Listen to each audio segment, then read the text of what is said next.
안녕하세요, 픽무스트입니다. 어제 추천드렸던 유로 3경기 올킬 성공했습니다. 국유방에 올려드렸던 조합픽은 우크라이나 언더가 삑났긴 했지만 그래도 한시경기 오스트리아 승 단풀로 가서 맛있게 먹었네요.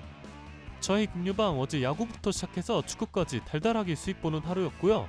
공유방 입장은 고정 댓글에 링크 남겨두었으니 많은 관심 부탁드립니다. 좋은 기운 오늘도 이어가 보도록 해보며 그럼 오늘 3경기 분석 시작합니다. 첫 번째 경기는 조지아와 체코의 경기입니다. 조지아는 과거 소비에트 연방에서 분리된 이후 월드컵과 유로, 소위 얘기하는 메이저 대회에서 처음으로 본선에 진출에 성공한 팀인데요. 물론 플레이오프를 거쳐 올라오며 과정이 순탄치만은 않았습니다. 조지아의 본선 무대 첫 경기인 지난 1라운드 터키와의 경기에선 3대1 패배를 기록했으나 슈팅 숫자가 양팀 합쳐 무려 36번이 나왔고 시청자 입장에선 빠른 템포와 공격적인 축구를 보는 재미가 있었습니다. 하지만 스쿼드 퀄리티 차이를 극복하기는 힘들었고 특히 조지아는 에이스 휘비차의 의존도가 확실히 높은 모습이었는데 빌드업이 원활하지 않을 시엔 휘비차가 내려가서 풀어줘야 하고 또 공격에서도 무언가를 만들어주어야 했기 때문에 과부하가 걸린다는 느낌을 받았습니다.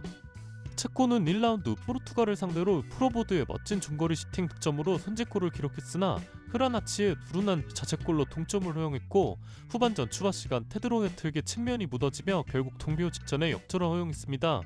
선제골을 기록하긴 했으나 아무래도 체급 차이가 워낙 크다 보니 90분 내내 체코가 주도권을 가져오는 시간은 거의 없었고 요즘 점유율이 크게 중요하다고 하지는 않지만 이들 체코가 기록한 점유율은 27%로 너무 낮았던 것이 사실입니다.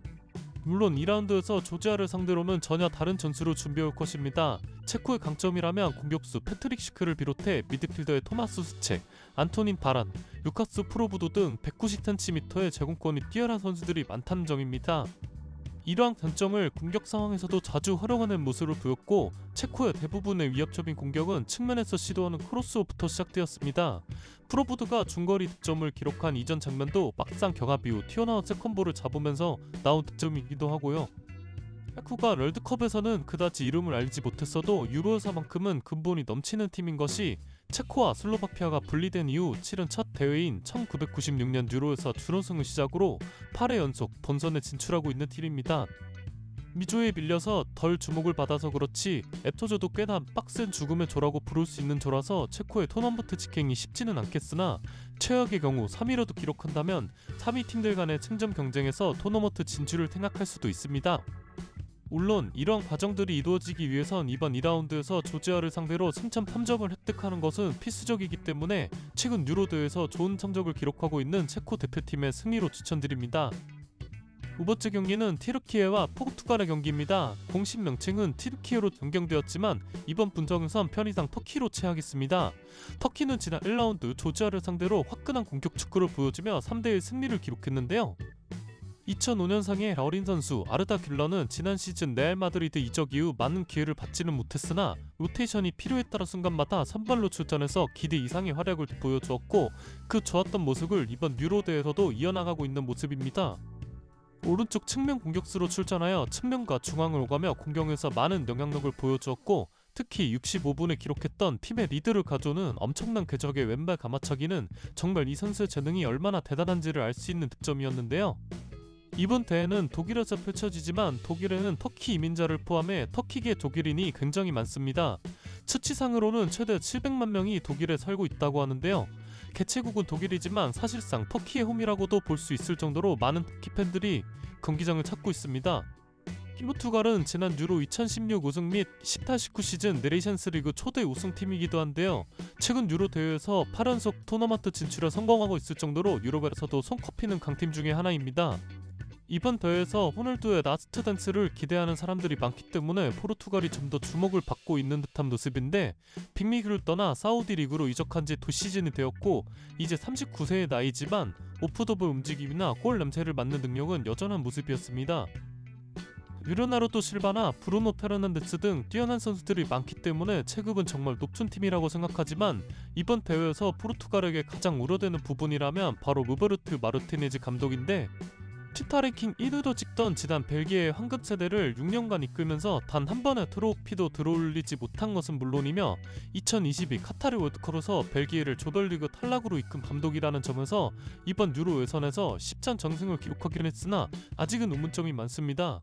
물론 이동 매치업에서 포르투갈의 승리 가능성이 높고 배당 흐름 역시 초기 1.7대에서 1.5대까지 빠지고 있는 모습이나 저는 터키가 1라운드 보여준 퍼포먼스를 생각하면 과연 이 정도인가 라는 생각이 들어서 터키의 플러스 1점 핸디캡 승리로 추천드립니다.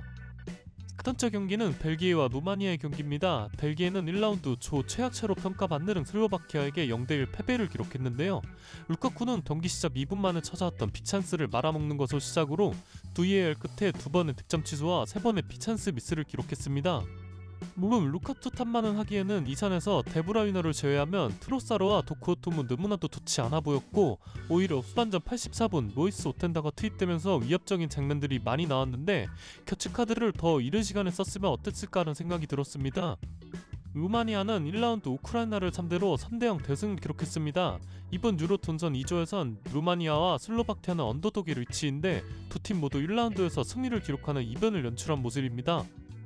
하지만 슬로바키아와 루마니아의 전술 스타일 겨는 완전히 다른 모습인데 루마니아는 전형적인 언더독 팀의 전술 스타일이라고 생각하면 됩니다. 점유율을 포기하고 간결하고 빠른 공격을 지향하는 팀이죠. 실제로 루마니아는 1라운드 우크라이나전에서 29% 낮은 점유율을 기록했지만 적은 찬스에서 득점까지 연결하는 집중력 하나만큼은 정말 대단했던 모습으로 무려 3골을 기록했습니다.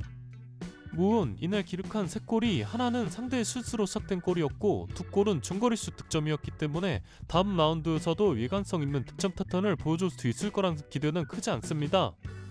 올기에가 1라운드부터 자존심이 무뎌지긴 했으나 결과적으로 득점을 기록하지 못했을 뿐이지 케빈 데브라이너의 기회 창출 능력은 매우 뛰어났습니다. 또 득점 상황에서 슬로바키아 선수들의 6탄 방어가 좋았기도 했고 벨기에 입장에선 득점 상황에서 정말 부도냈던 장면들이 많기도 했습니다.